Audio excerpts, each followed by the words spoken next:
bist Weltmeister! Oh, thank you, boys. Unbelievable. Thank you, I love you. Unbelievable.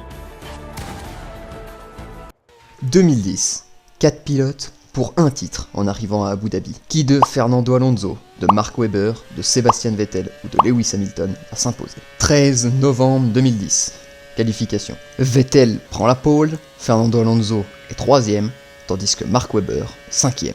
14 novembre 2010, Grand Prix. Sébastien Vettel prend un bon départ, suivi de Lewis Hamilton et Jenson Button qui passent le leader du championnat dès le départ. Derrière carambolage, Liuzzi et Schumacher se percutent dans un accident qui peut supposer le pire, faisant sortir la voiture de sécurité permettant à Petrov et Rosberg de s'arrêter au stand pour la seule fois du Grand Prix et rester en piste toute la course. Vettel est en feu et prend de l'avance sur ses poursuivants, mais cela ne suffit pas. Alonso est en 4ème, cela voudrait dire qu'il est virtuellement champion avec 2 points d'avance sur l'Allemand. Au 11e tour, Webber passe au stand pour changer de pneu après avoir fait une erreur au tour 8 et changeant entièrement sa stratégie et se retrouve bloqué derrière 3 pilotes qui ont déjà changé leurs pneus pendant le régime de la safety car. Au tour 15, Ferrari arrête Fernando Alonso pour suivre la stratégie de Webber alors qu'il est le plus rapide en piste. Il se concentre uniquement sur Webber. Alonso ressort devant Webber dans un arrêt crucial pour le titre, mais derrière Petrov au tour 17. Ce dernier s'étant arrêté, il doit impérativement le doubler sur la piste alors que la Renault est plus rapide en ligne droite. Au 43e tour, cela fait donc 26 tours que Fernando est derrière, perdant petit à petit toute chance de titre tandis que Vettel roule confiant,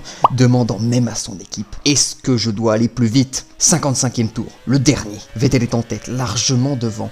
Alonso est bloqué depuis 38 tours derrière Petrov. Il faudrait un miracle. Vettel devient champion du monde à la suite d'un scénario hollywoodien.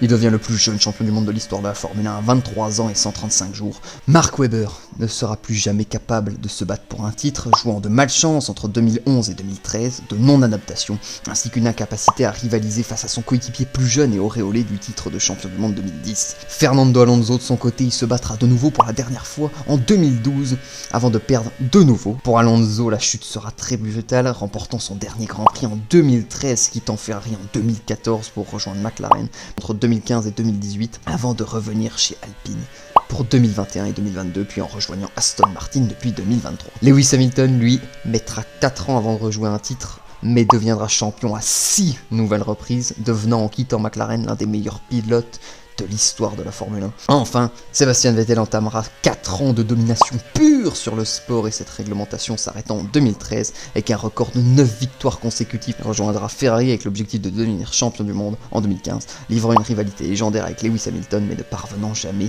soit par malchance ou pression, à devenir champion du monde. Bonne journée!